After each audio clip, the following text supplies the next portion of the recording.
What's up, guys? This is the Organic Guy, and of course, welcome to Organic Adventures, where we are all about making sure you experience that organic magic.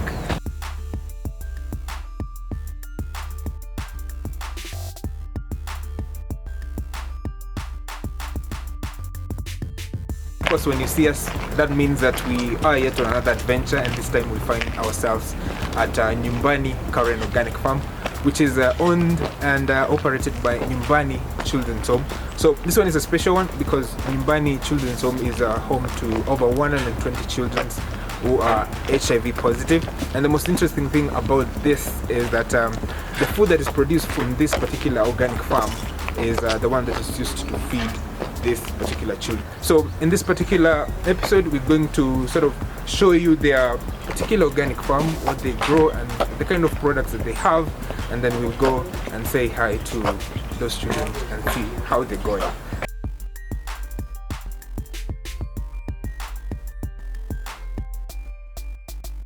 What's up, guys? Welcome back. We are at the Nyumbani Karen Organic Farm. So with us is the farm managers. So they're sort of going to introduce themselves, and then we they'll show us the kind of structures and the kind of intercropping that they're doing as we sort of have a farm tour. So asante sana kwa na sisi. So the introduce to sasa ndio viewers wa YouTube. Hi guys, I'm Paul Dirango, Karen Organic Farm Manager. Welcome. Okay. I'm John, Gardener Nyumbani Village, Karen Organic Farm. Welcome. Okay. I am Alphonse, Gardener Nyumbani Organic Farm. So, ladies and gentlemen, these are the guys who are going to show us exactly what is being done in this particular organic farm. And then I hope from these particular deliberations, you'll be able to learn a thing or two from what they do, so that you can be able to apply on your own particular organic farm. Down here we have our manure, which Yes. we get from our dairy cows. This is where we hold the manure for a period of 3 months before we transit it to the farm. Yeah. Within the 3 months, it will be ready without any effects on the crop. Okay. Yeah. So what happens if you transfer it before 3 months? Is there any effect that it will have to the crops? Yeah, it will have effects when you use manure which is not ready. Yeah. It will have a burning effect or scorching effect on the plants, In the crops. both on the roots and maybe on the leaves too. Okay. Yeah. So I think that's a very good important to note. There is the 3 month period. Yeah, it waiting helps period. it Yeah. to reduce the scorching effect Yeah, that it the may have on scorching, the plants. Okay. So as you can see, they are pretty much armed with different kind of fertilizers and manure that they can use in their specific organic farm. So then you can sort of explain to us what is actually happening here. So I can see you're having sweet potatoes, and then carrots, and then kales over there. So what is the thinking behind having this kind of cropping? Oh, basically, this is what we call intercropping. Yeah. And in organic farming, you are advised to do intercropping. Yeah. Because basically when you have different types of crops growing in the same field, Yeah. it kind of helps reduce the pest infestation pressure. Okay. Yeah. So here we have sweet potatoes. Next 4 beds we have carrots. Yeah. Under different growth stage. The lower part we have 2 lines of carrots, which are already advanced almost to start harvesting. Then on the last part we have broccoli, which will be coming up within a month or so. Okay. So there is a systematic way of growing crops, because I can see the carrots over there, they are at advanced stage, and this one are sort of smaller. So is there a reason behind that? The reason behind that is only it goes with the product demand, Yeah. or wherever we supply our products to. The demand is the one dictates the kind of plantations we'll have at a particular time. Yeah. That's why we started with the 2 beds of carrots. That's enough to be consumed within the period of maybe Christmas, Yeah. the December holidays. Then by January, February, the next crop will be ready. So again, it is also ensuring there is consistency with the products we are growing. Okay. Yeah. So most of your growing is also informed by the market. So how the market will respond to your products. Very correct. Yeah. Okay. So when we look at these sweet potatoes, we can see there's most people will call this weeds. So why would you not sort of want to do your weeding? Is it something? Is it according to an organic principle, or is it something you sort of do? From this portion where we have done the sweet potatoes, Yeah. towards the upper side, Yeah. we are kind of leaving this area to be fallow. Okay. The soils are kind of exhausted, so we are holding the land for a period of time, Yeah. so it can heal naturally. That's why you see we don't removing weeds is not a priority, Okay. because both the weeds and the sweet potatoes naturally help to heal the soil. Okay. Yeah.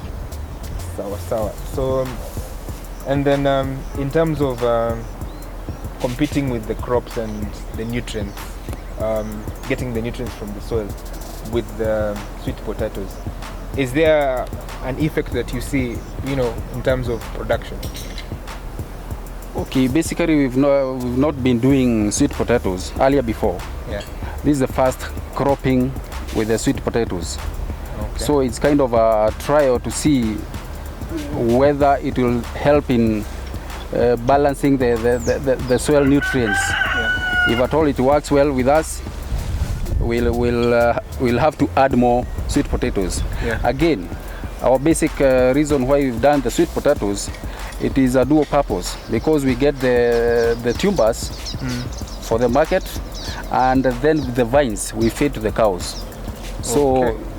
basically we improve two on our side of the dairy farming. Yeah. Yeah, we are looking forward to getting increase on milk production. Okay. The most important, most farmers argue that one thing you must have is water. So I can also see you are very armed with the water system. So how does your water system work? Okay, thanks once again. Our water system, in fact, in a farming enterprise, Yeah. one thing you need to be ready with, and it's a basic requirement, Yeah. is water. And in our farm, Yeah. what we do is we dug a borehole, Yes. and that's to get an assured Yeah. water supply. So this is our water system. We have a big water tank, which is a capacity with 10,000 liters. Yeah. No, from the borehole now, the water is pumped to the tank. Yeah. Then from the tank, it comes into the field. Yeah. And the system we use the drip irrigation system. Okay. Yeah. Is there a reason behind specifically using drip irrigation? The specific reason why we use drip irrigation, Yeah. one thing with the drip irrigation, it is easy to manage. Okay. Second, you save on labor. That the amount of water you use. And Okay. fourth, the water you irrigate through drippers, you are assured they get into the desired location of the plant. Yeah. That means what? The dripping will happen where the plant is. Yeah. Where the plant actually needs the water. Yes. Yep. Okay. So in terms of the water, you say borehole was a priority in terms of to have a consistent water supply. So is there a time that comes when there's rain, let's say there's a lot of rain, So how do you balance between using the borehole water or the water that you have and using the rainwater? So when we have rains, Yeah. when we have rainfall, in fact, basically you don't do drip irrigation at that time, because the reason behind irrigation is giving the plant the basic requirement of the water. Now when we have the rains, we don't use the borehole. Yeah. So it's kind of, when we have the rains, we are saving.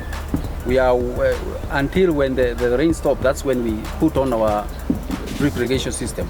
Okay. Yeah. So it's pretty much efficient for you to have both, so that you can mitigate any other factors that may arise. Okay, again, it's good to mention that having rains in a commercial project is good, but also it has some side effects. Yeah. Like for example, it was I think from last March this year, we had very heavy rainfall, and it had negative effects on our farm because the place got flooded. Basically, you cannot move or do anything or plant when the place is flooded. Yeah. So that's the negative side of heavy rains. Yeah. Okay. Harvesting some purple sweet potato. How long does it take for it now to be mature? For the vines, Yeah. when you put them in the bed, first you have to make the bed. Yeah. All the tubers, they need a good heap of soil. Okay. So you have to do thorough digging. Yeah. Then after digging, the vines, they don't need manure. Yeah. You just raise the soil. Then you plant the vines. Yeah. Then they get enough water. Okay. It will take only 3 months to be ready. Okay. For in 3 months you are assured of harvest. Yes. Sawa. So let's see what we've got. Let's see what we can harvest. So I guess when you're harvesting, you have to be really careful in terms of to make sure your tubers are not harmed. Yeah, it is. And it's a huge harvest.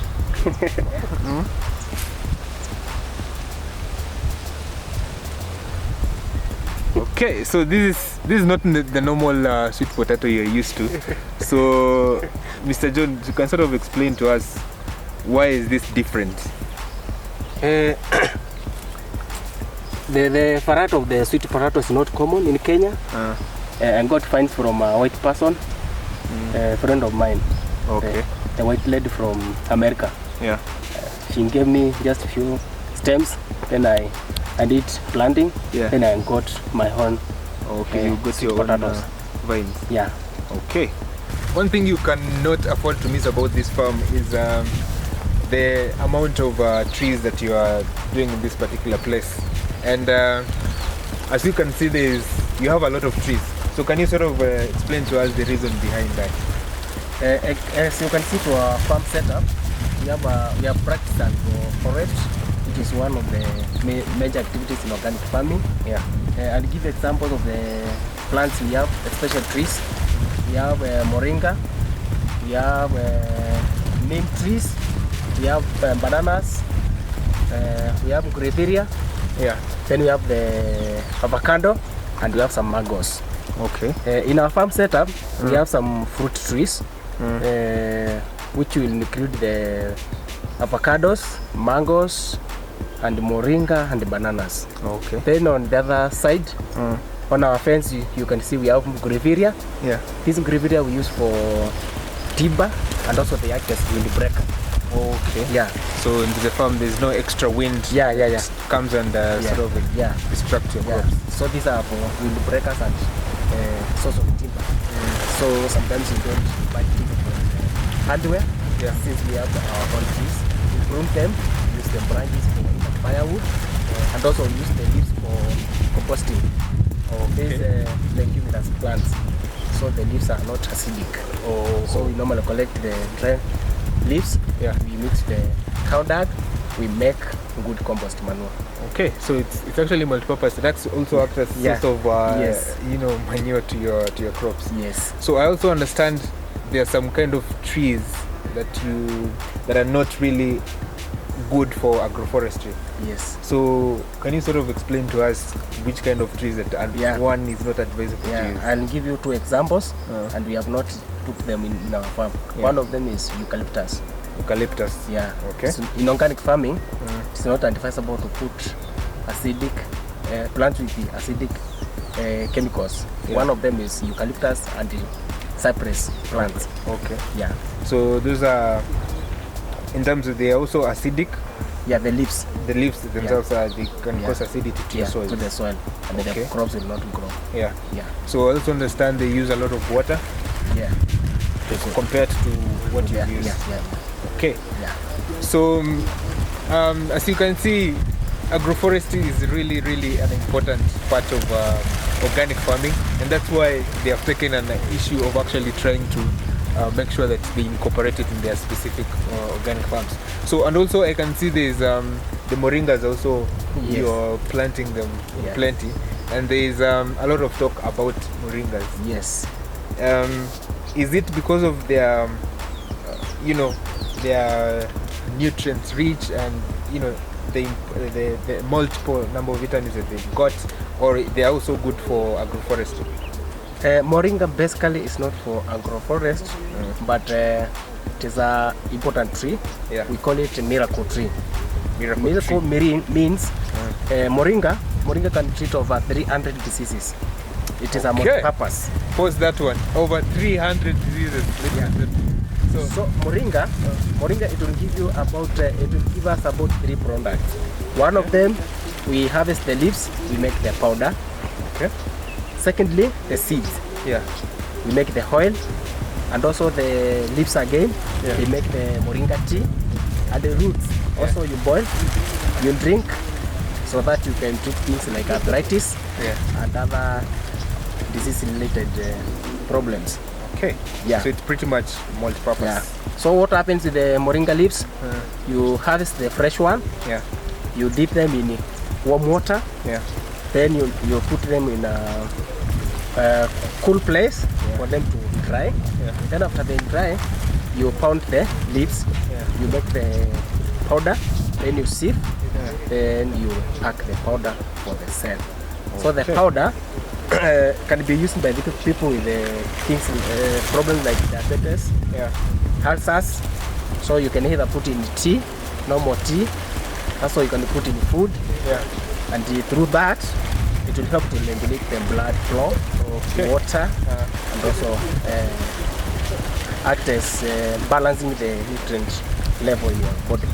Okay. So the neem plant is a very integral part of agroforestry of any particular organic farm.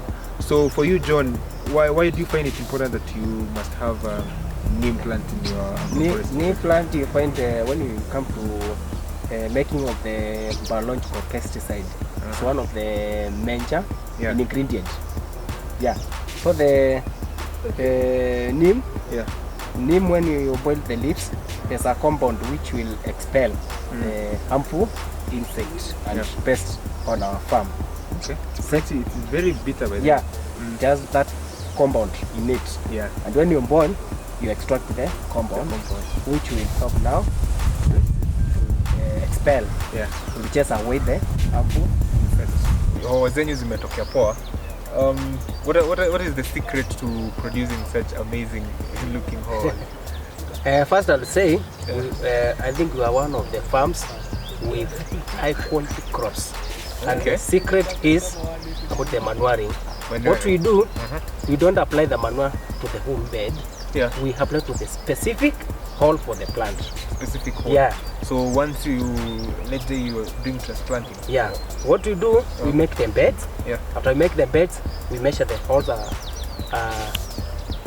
following the spacing. Yeah. Then at each hole, we use our very rich compost you have seen over there. Yeah. Then we put in every hole. Then we don't mix with the soil. Okay. Then we plant the seedlings on top of them. On top manure. of the manure. Yeah, that's why Okay. our crops, they grow very healthy. Yeah. And they produce very high quality produce. Okay. So that is one of your Yeah, better one of the secrets. secrets. Okay, Yes. interesting. Yeah. So in terms of controlling pests and diseases in this particular field, Oma, you don't come across pests? There are common pests in almost fruit crops. I talk about the pepper. Yeah. It's called sweet pepper. One of the major challenges here, powdery mildew. Yeah. That's a common challenge in growing of pepper. And how do you Another- control that? Then we have another problem with the pest called spider mite. Okay. It attacks the leaves of this plant. Yeah. So first, starting with the powdered mildew, we normally use milk, Milk. fresh normal- milk from the normal cows. cow milk. Yeah, because the milk has a bacteria called lactobacillus, Okay. Yeah. which will help to eliminate the fungus, which causes the powdered mildew. Okay. So what happens? We take 1 liter of the milk, we dilute it with 10 liters of water. Then we spray Okay. to our crops for 3 consecutive days. Yeah. Then it will reduce the The effect infestation. of, Yeah. Then about the spider mites. Yeah. They are very notorious pest in our farm. Yeah. So what we do, we use some few biological products. One of them is called Mexican marigold. Okay. Common name called Mufangi. We have neem tree, but on our farm we have the Persian lilac, as you can see on the fence there. Okay. Then we have the hot pepper, chili, Yeah. the red one, about a half kg. Yeah. Then we use 2 pieces of onion, the red onion. Okay. Then you chop the materials, Yeah. and then you boil it for 45 minutes.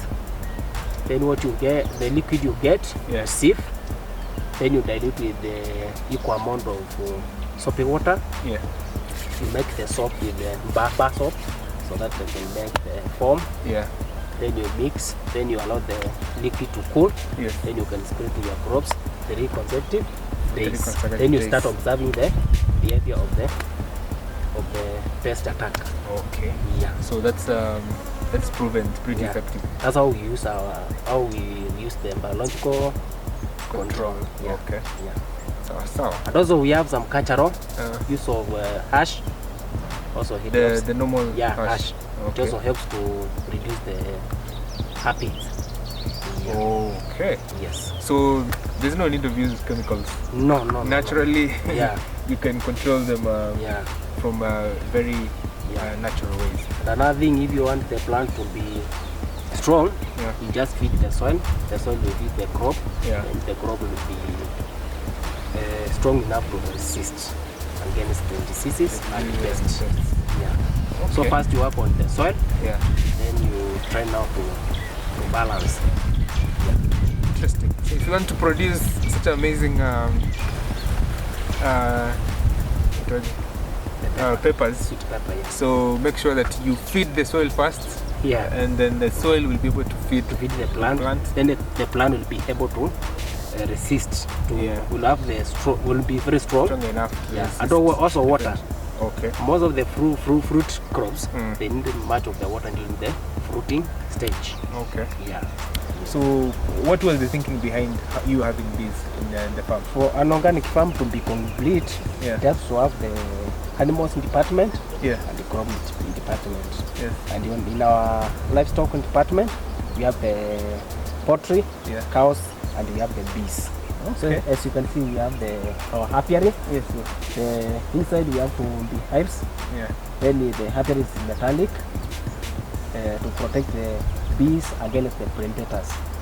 Okay. There are some predators which come and eat the honey Yeah. and also destroy the cobs, Yeah. and this will cause the bees to migrate. So the metallic repels some. Yeah. The apiary, Yeah. the way it is built now, you have to protect the beehives from the predators, Yeah.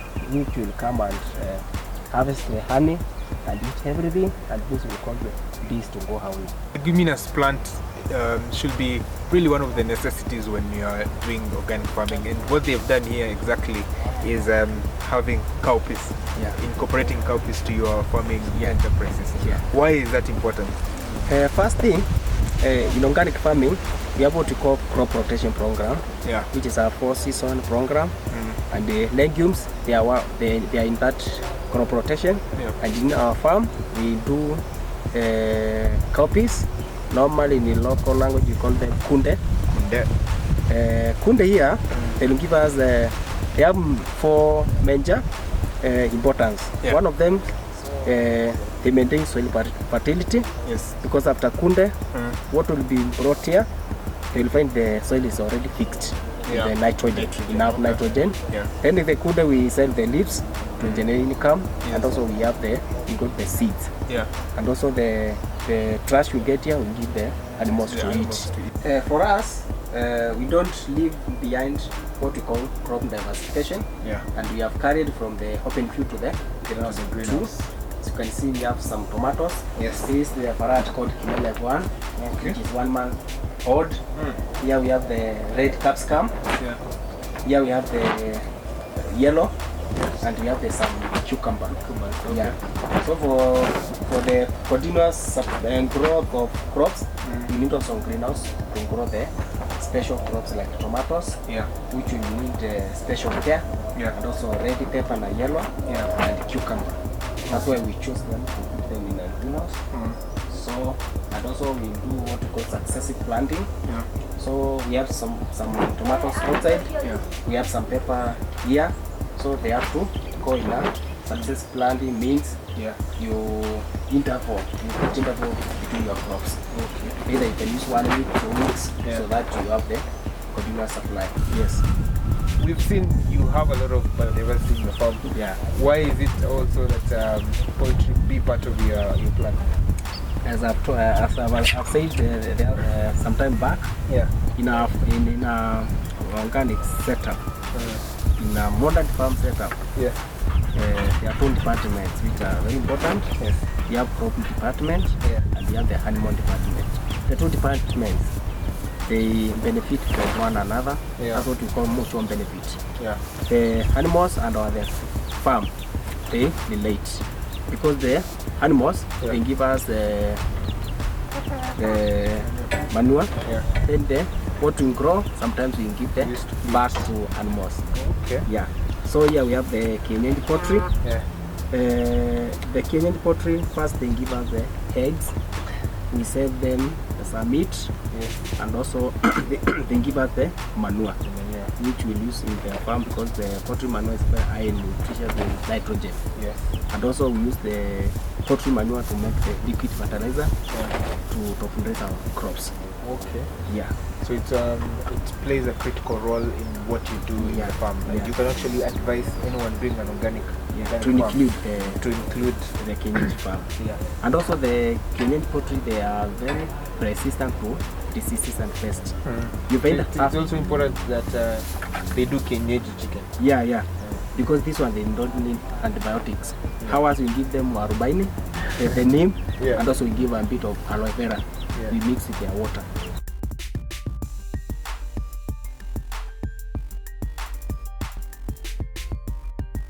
She's Karen. Yeah.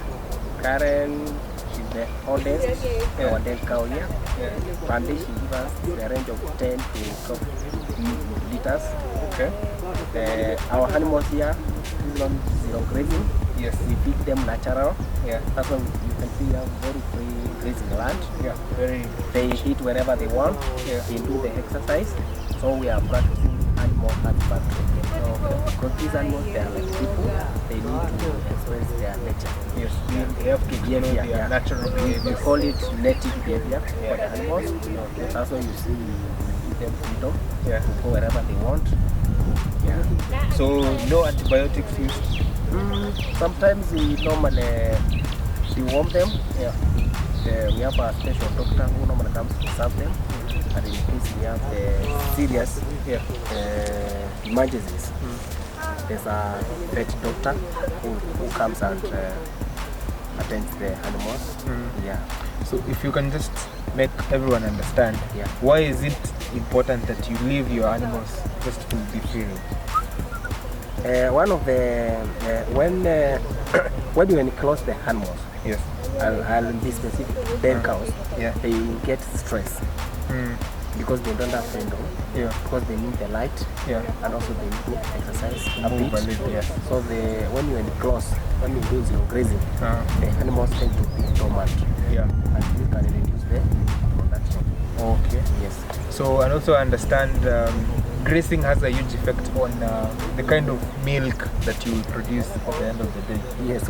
Is that also part of the Yeah, reason? because our cows there, they eat different shrubs and grass, and then those shrubs, when you combine those materials the animals eat, you find they tend to produce more milk. Yeah. When you compare to the cereals, grazing units, where you give your animals one type of fodder. Okay, basically, the first thing is the reason behind of opening up of barren land or new land. Yeah. It's because the initial area we were planting or farming on was too small, and the demand for organic products was rising. Growing. Yeah. So we had pressure to open up more land, and because it was available, we did fence it to put away the animals or the cows. Yeah. Basically, we had to bring a tractor, plow it up, and make the beds. Basically, the process of land preparation is very vital on how you prepare the soil or the land whenever you want to plant the kind of crop you are doing. Yeah. Now, like for example, here we have 2 beds. Yeah. With very good tomatoes. This crop, we did plant the crop back in July. Yeah. We started harvesting about 3 weeks ago. Yeah. We are ongoing. Hopefully, up to maybe mid-January, we'll be having a product, tomato products from here. Yeah. Then from there, we have capsicum. Yeah. Locally known as ho-hos. These are the green capsicums. Yeah. We have the demand for them. Yes. And they fetch good prices. Yeah. Especially when they are organic. Yeah. Yep. Makes it even better.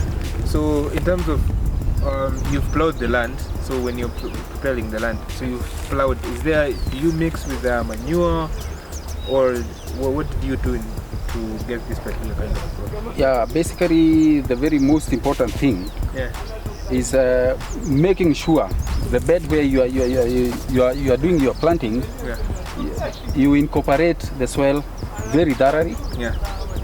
Then you levelize the bed. Then, whenever you want to plant that particular place or hole to plant that seedling, you come with a handful or 2 of manure in each hole. Yeah. Then you mix thoroughly. Yeah. Then after that, you come with your seedlings and you plant and you do irrigation. Yeah. Then you'll have a wonderful crop, as you can see. Yeah. So I think that's very, very important to mention. Due to that process, because when someone will come here and see what you've planted and the kind of produce that you have, it will be very hard for them to tell that it was a virgin land before you converted to it, because the products are very good. So congratulations for that. In terms of now plowing in a new land, is there any pests you encountered, or it's pest free for the first time you plant? Okay, there are those basics you cannot avoid in any farming, not necessarily organic farming, but very vital in every farming enterprise. Yeah. There are 2 factors. One is the soil you're working on, and the second one is the irrigation water. Yeah. What we did is to have an assured success of the crop, you need to understand first the type of soil you have and the type of water you are using to irrigate the crop. Yeah. What we did is we took samples, we took to a laboratory for analysis. The same case with our irrigation water. Yeah. From that point, That's when you'll get to a point of understanding what type of soil you have, what type of nutrients they are already in the soil, and what may be the deficiency. Yeah. Need. So soil analysis is very vital, very important. To guide you on what kind of nutrients you may need or you may not need. So one thing I would like to understand is, as you can see right now, we are standing in cabbage, and we can see a maize growing between it.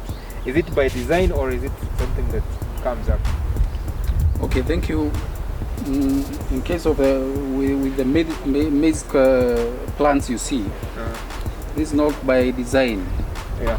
These seeds just come with together with the manure you use. Oh, so they are they naturally naturally grow, and it's healthy because it brings out the diversity in our farm. Yeah.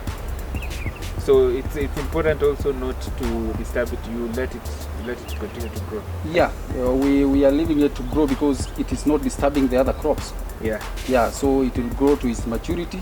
Yeah. We'll be having some crops as Mahindi Choma. Yeah, Mahindi Choma. So, and also one thing I've realized is that you are planting different crops in each row. It's something common that we are seeing in your farm, and I understand that's by a very good reason for that, to ensure that you know this crop rotation, you're having biodiversity in your farm.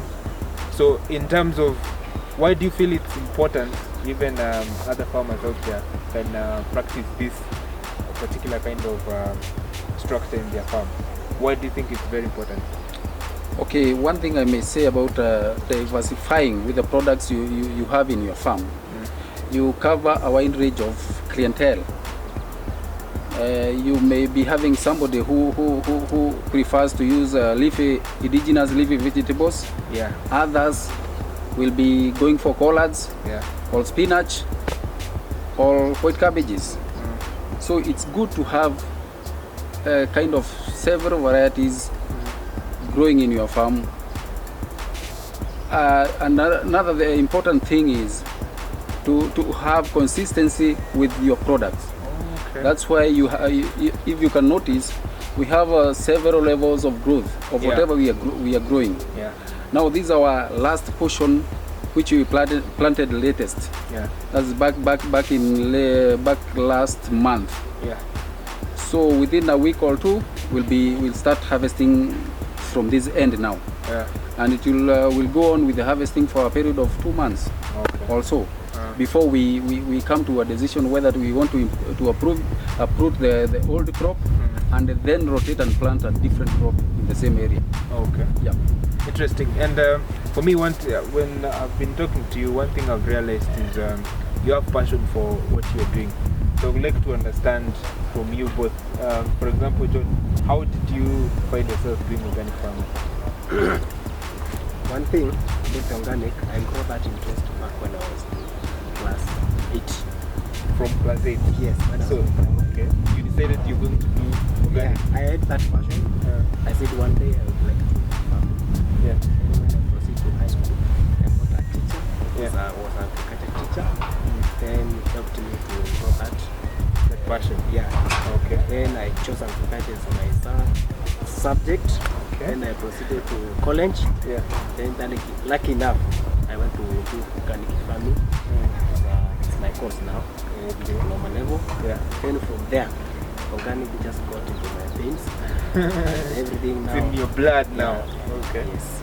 So for you, how did you find yourself in organic farming?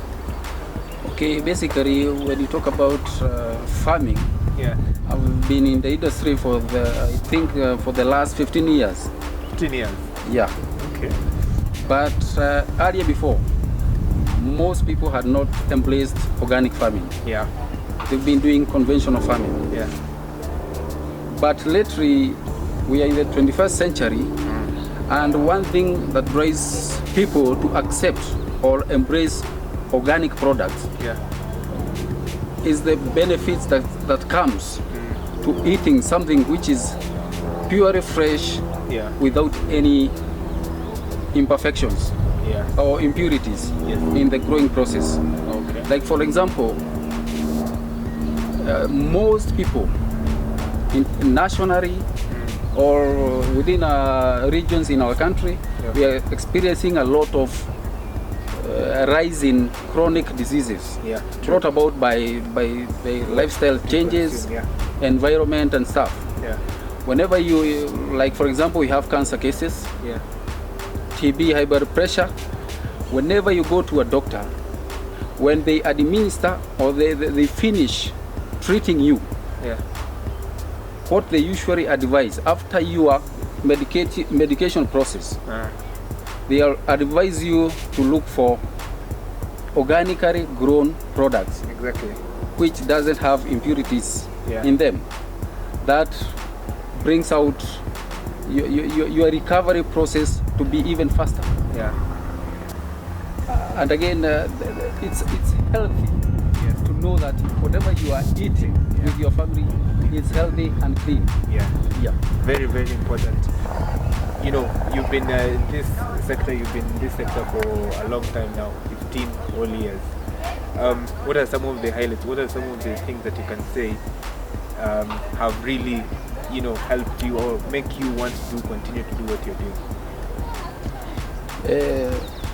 One thing, like whatever we do here, I may coin a new word. Maybe I would call it charity farming, Yeah. or farming in charity, because we are under Nyumbani Children's Home. Yeah. Whenever our children under Nyumbani care, they Yeah. get these products which are pure, Yes. clean. Yeah. Also our customers, when they come here and they witness, when they come for their weekly grocery purchases, Yeah. when you harvest fresh leaves from Yeah. the farm, Yeah. you see a glow in their face when they are going home with the product. They have Smile. assurance Yeah. that's a clean product. Yeah. That motivates me Yeah. daily. Yeah. Yeah. All right. So as we finish up, what is the one thing that you can advise organic farmers? Is there one thing? Yes. If you are to advise organic farmers. One of the major things I will tell the farmers, Yeah. one of the things is interaction.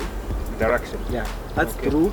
You visit each other Yeah. and you advise each other where to improve Yeah. and also about the quality of the products you grow.